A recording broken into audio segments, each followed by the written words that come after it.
में आपका स्वागत है।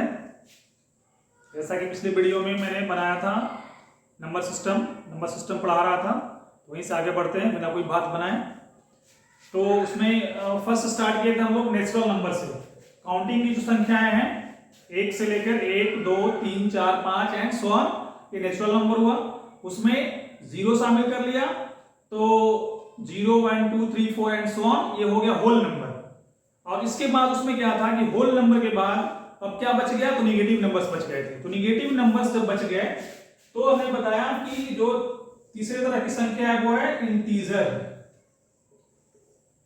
नंबर लाइन पे इसको दिखाएंगे, जैसे 0 है तो 0 में फिर इधर जो राइट साइड में है वो पॉजिटिव नंबर्स हैं 1, 2, 3, 4 एंड सो ऑन, और लेफ्ट साइड में है वो निगेटिव नंबर है -1, -2, -3, -4 एंड सो ऑन।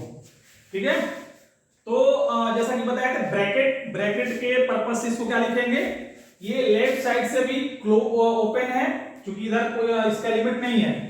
जो सबसे छोटा पूर्णांक होगा वो नहीं बता सकते, और जो सबसे बड़ा पूर्णांक होगा ये नहीं बता सकते। एक ध्यान दीजिएगा, इंटीजर को हिंदी में बोलते हैं पूर्णांक। क्या बोलते हैं? पूर्णांक। पूर्णांक क्यों? यहाँ पे अंक पूर्ण हो रहे हैं, इसके बाद आपको अंक नहीं मिलेगा। अब क्या मिलेगा? इसमें जो छूटा हुआ चीज मिलेगा, फ्रैक्शन मिलेगा, डेसिमल मिलेगा, और इस तरह से रेशनल नंबर मिलेगा, रूट मिलेंगे, तो और मिलेंगे। जो पूरे संख्या है, चाहे वो पॉजिटिव हो या निगेटिव हो, तो पूर्णांक यहीं पे खत्म हो रहे हैं। अंक जो हैं पूरे जो अंक रहेंगे वो यहीं तक रहेंगे। इसके बाद जो भी मिलेंगे, अब आपको फ्रैक्शन मिलेगा, फ्रैक्शन के बाद डेसिमल मिलेगा, डेसिमल इसके अलावा और भी इरेशनल नंबर मिलेंगे, रूट मिलेंगे। तो ये इंटीजर है। तो इंटीजर को ब्रैकेट के मतलब में समझेंगे कि ये लेफ्ट साइड से ओपन है, इधर भी कहां तक जाएगा ये हमें नहीं पता, और राइट में भी कहां तक जाएगा ये हमें नहीं पता। एक चीज और बता दें, इंटीजर को जेड से डिनोट करते हैं। क्या डिनोट करते हैं? जेड से। Integer is denoted as Z. तो जेड इस बीच में डाल दिए। जेड मतलब इंटीजर लेफ्ट साइड से ओपन है और राइट साइड से भी ओपन है। ठीक है, नेचुरल नंबर क्या था? लेफ्ट से क्लोज था, राइट से ओपन था। होल नंबर क्या था? लेफ्ट से क्लोज था, राइट से ओपन था। अब जो इंटीजर है वो लेफ्ट से भी ओपन है और राइट से भी ओपन है। ठीक है, तो ये ब्रैकेट मतलब हो गया, ब्रैकेट समझिए। तो इंटीजर का मतलब इतना हो गया। ठीक है, नेक्स्ट।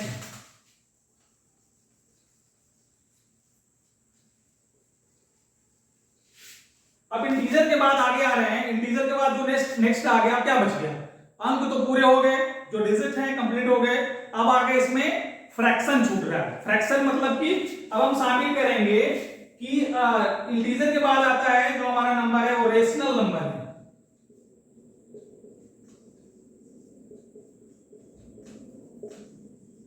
रेशनल नंबर, ये जो नंबर है रेशनल नंबर 4 नंबर पे आएगा रेशनल नंबर। तो रेशनल नंबर क्या है, ध्यान समझिएगा। इसमें अक्सर लोग कंफ्यूजन होता है कि रेशनल नंबर में हम लोग डिफिनेशन लिख देते हैं कि कोई भी ऐसी संख्या, कोई भी ऐसा नंबर जिसको हम p/q अर्थात फ्रैक्शन के रूप में एक्सप्रेस कर सकते हैं, उसके साथ कुछ शर्त है, उसको हम रेशनल नंबर बोलेंगे। मतलब कि रेशनल नंबर क्या है? तो दोज नंबर्स, वे संख्याएं जिनको हम p/q के रूप में एक्सप्रेस कर सकते हैं, मतलब कि फ्रैक्शन के रूप में एक्सप्रेस कर सकते हैं कुछ शर्तों के साथ, उनको हम फ्रैक्शनल नंबर बोलेंगे, रेशनल नंबर बोलेंगे। तो यहां पे क्या है कि those number which can be expressed at p/q where p is numerator and q is denominator। p अंश है और q हर है। तो इसके साथ क्या है कि शर्त क्या है, कंडीशन क्या है?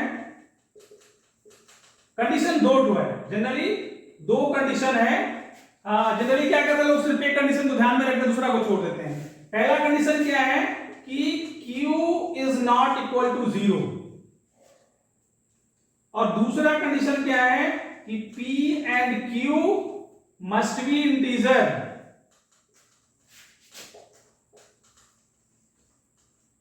मतलब कि q 0 नहीं होना चाहिए। कोई भी वैसा नंबर जिसको हम p/q की फॉर्म में व्यक्त कर सकते हैं जहां q जो है वो 0 के बराबर ना हो, और p और q दोनों क्या हो? इंटीजर हो। p और q दोनों इंटीजर हो।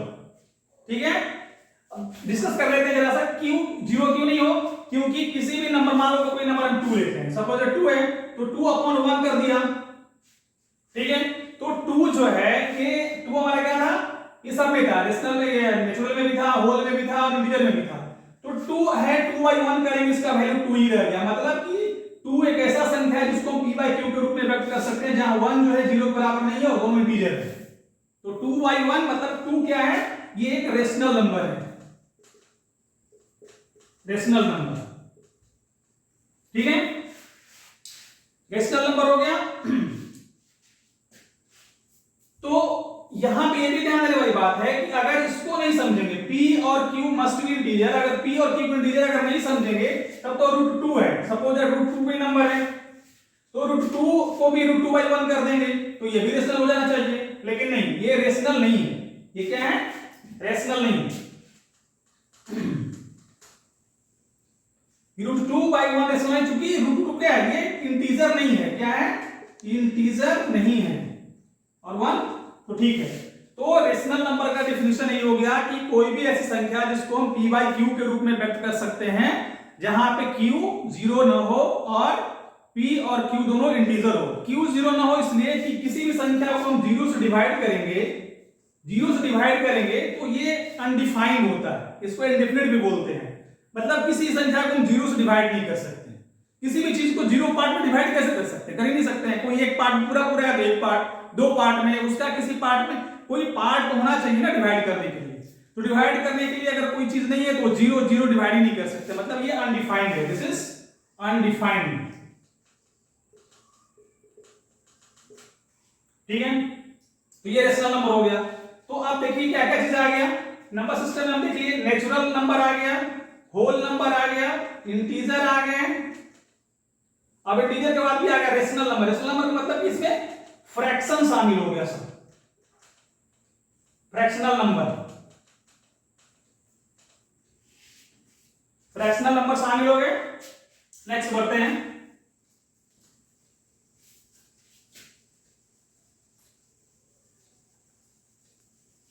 अब क्या बच गया, रेशनल। क्या ऐसा भी कोई नंबर बच गया क्या जो कि छूट गया कहीं और, जैसे काउंटिंग संख्या शामिल हो गई, 0 शामिल हो गया, उसमें निगेटिव नंबर शामिल हो गए, अब उसमें फ्रैक्शन भी शामिल हो गया, अब क्या बच रहा है, हाँ अब बच रहा है कुछ ऐसी संख्याएं हैं जिनको p/q के फॉर्म में हम व्यक्त नहीं कर सकते हैं, एक्सप्रेस नहीं कर सकते हैं, तो उन संख्याओं को इर्रेशनल नंबर बोलेंगे। पांचवा क्या हो गया, इर्रेशनल नंबर,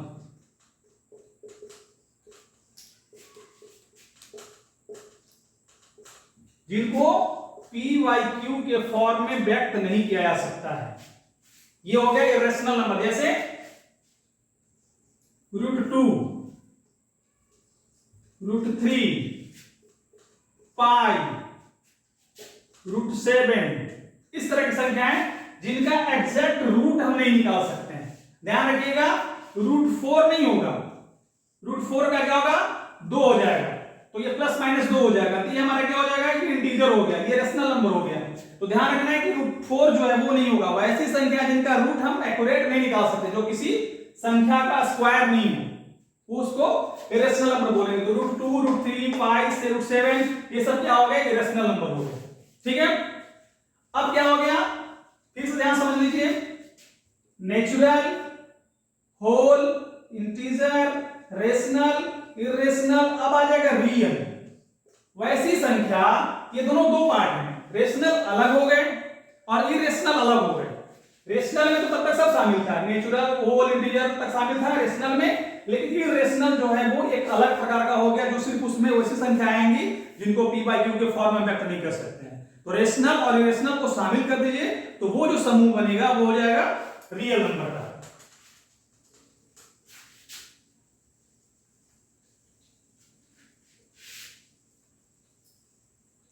तो क्या हो गया, रेशनल प्लस इरेशनल, इसको टू क्या हो गया, रियल नंबर।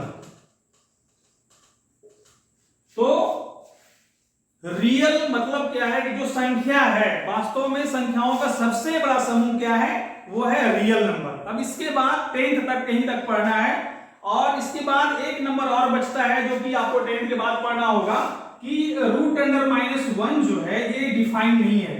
रूट -1 माइनस किसी भी माइनस इंटीजर का हम रूट नहीं निकाल सकते हैं, तो रूट -1 को इमेजिनरी संख्या एक आई मान लिया गया।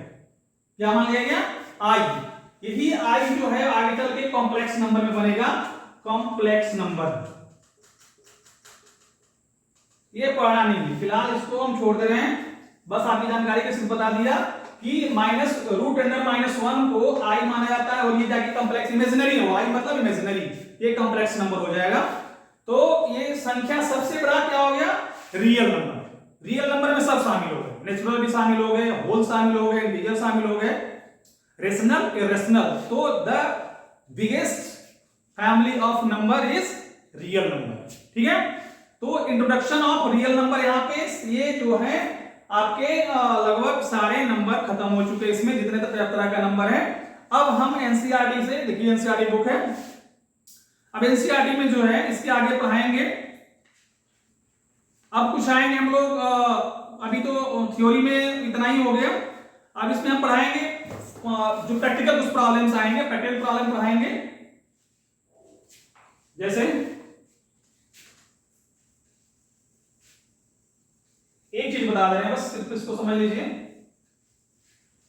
कि दो रेशनल नंबर के बीच में, अब रेशनल नंबर पता करने के लिए दो रेशनल नंबर के बीच में रेशनल नंबर पता कैसे किया जाएगा। ठीक है, तो जैसे मान लो कि कोई पूछ दिया कि 2 और 3 के बीच में रेशनल नंबर पता करो, 2 रेशनल नंबर पता करो, 3 रेशनल नंबर पता करो, 5, 10, 20, 50, 100, 200। चूंकि दो नंबर के बीच में एक चीज और बता दें कि जैसे ये नंबर लाइन जानते हो, नंबर लाइन किसी दिन और डिस्कस कर लिया जाएगा। जो रियल नंबर भी बताए, तो रियल नंबर के हर एक नंबर के लिए इस लाइन पे कोई ना कोई पॉइंट है, चाहे यहां हो, कहीं हो।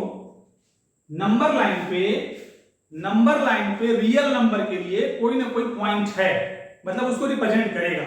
और कोई ना कोई पॉइंट के लिए, कोई भी पॉइंट के लिए एक रियल नंबर जरूर होगा। नंबर लाइन के किसी भी पॉइंट के लिए एक रियल नंबर जरूर होगा, मतलब कि वो कहीं गैप नहीं है। मतलब क्या हुआ कि दो रेशनल नंबर के बीच में हम अनडिफाइंड अनलिमिटेड रेशनल नंबर हम पता कर सकते हैं।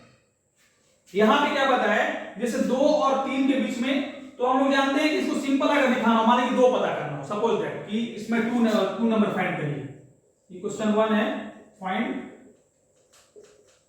2 रेशनल नंबर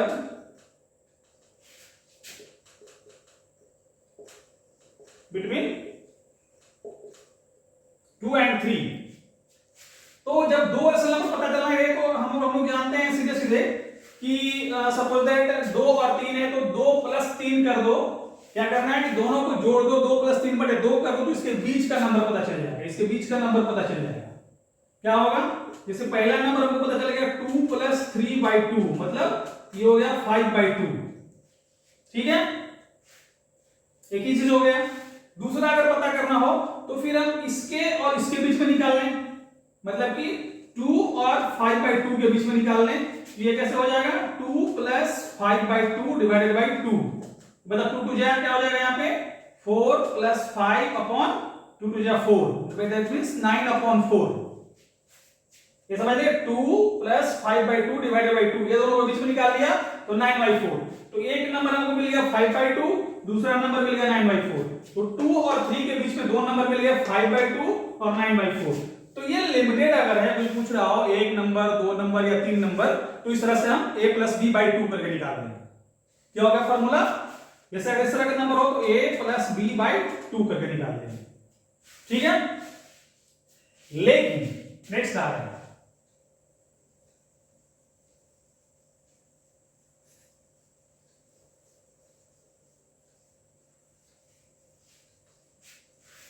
नेक्स्ट क्वेश्चन ले रहे हैं। जैसे क्वेश्चन है question number 2, -3y11 and 8y11 find 10 rational number.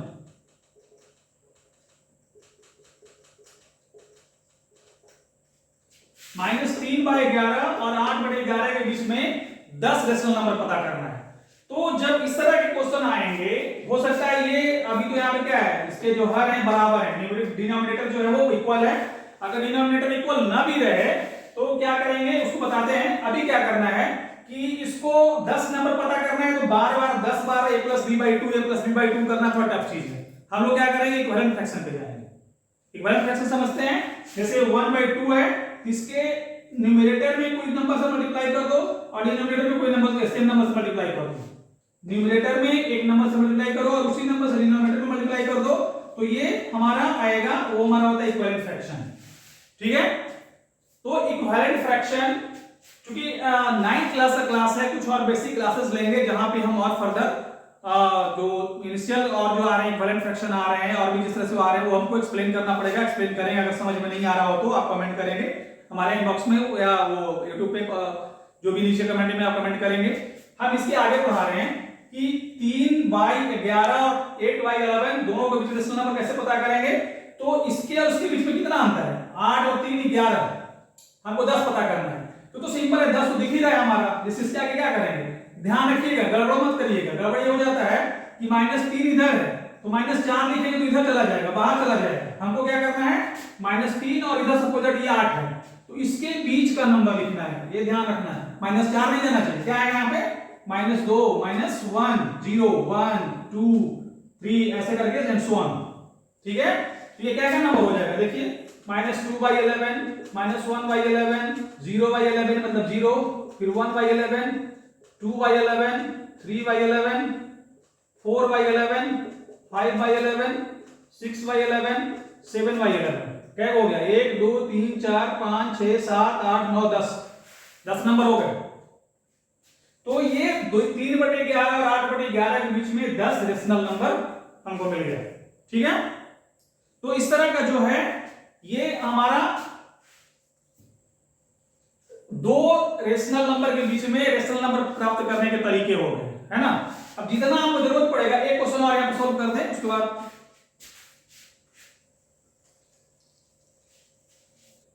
Next जो है एक क्वेश्चन और ले रहे हैं, -3/13 क्या क्वेश्चन है, एंड 9/13 -3/13 एंड 9/13। ये दोनों के बीच में मान लो कि 100 रेशनल नंबर पता करना होगा, तो क्या करेंगे, इसके बीच में अगर देखें तो 3 इधर और 9 इधर, 8 और 2 10 ही नंबर है इसके बीच में। तो हमको 100 पता करना है, तो क्या करेंगे, तो हम देखेंगे इसमें इसको इक्विवेलेंट फ्रैक्शन मल्टीप्लाई करेंगे। ध्यान रखिएगा, बहुत सिंपल प्रोसेस है, बहुत सिंपल प्रोसेस है। 100 नंबर भी पता करना हो तो क्या करेंगे, इसमें कोई चीज से मल्टीप्लाई कर, सपोज दैट जैसे इसमें मान लो कि -3 में हम 10 से मल्टीप्लाई कर दें तो 13 में भी 10 से मल्टीप्लाई करना पड़ेगा। ये हमारा कितना आ गया, -30/130। ठीक है, ये वाला। और दूसरा इसको हम एक्सप्रेस करने, जिसमें 10 से मल्टीप्लाई किए हैं तो इसको भी 10 से मल्टीप्लाई करना पड़ेगा, अदरवाइज जो डिफरेंस है वो चेंज हो जाएगा, है ना। तो 9 × 10 कर दिया और नीचे 13 × 10 कर दिया, तो ये आ गया हमारा 90/130। अब देखिए यहाँ पे -30 इधर हो गया और 90 उधर हो गया, मतलब कि 89 और इधर 29, तो ये हमारा 100 से ज्यादा हो गया। अब इसको लिख डालेंगे, क्या करना है कि जो ये नंबर है हमारा, ये नंबर हमारा क्या बन गया, -30/130, और ये नंबर क्या बन गया, 90/130। ठीक है, अब इसके बाद नंबर लिखना शुरू कर देंगे, मतलब यहां से स्टार्ट करेंगे, क्या हो जाएगा, -29/130 -28/130 -27/130 एंड सो ऑन करते करते 0 आएगा, फिर 1/130 2/130 एंड ऐसे करते करते जाएगा 89/130। ये 100 से ज्यादा ही नंबर हो गया, हम जितना नंबर चाहिए उतना नंबर हम लिख लेंगे। तो ये थर्ड प्रकार का हो गया कि 2 नंबर रेशनल नंबर के बीच में अगर 100 रेशनल नंबर पूछे तो कैसे निकालेंगे। ठीक है, अभी वीडियो हो गया, फिर नेक्स्ट वीडियो बनाते हैं। फिर इसके आगे है इरेशनल नंबर, और इस नंबर के बाद फिर पढ़ाएंगे हम लोग एक्सपोनेंशियल, जिसको इंडिसेस बोलते हैं, और अभी कई चीजें हैं। अभी एक्सप्रेशन का, इरेशनल नंबर का नंबर लाइन पे कैसे एक्सप्रेस करते हैं वो बताएंगे, और को, रेकरिंग नंबर को कैसे हम एक्सप्रेस करेंगे पी बाई क्यू के फॉर्म में, वो चीज रहेगा। ठीक है, तो नेक्स्ट वीडियो में मिलते फिर।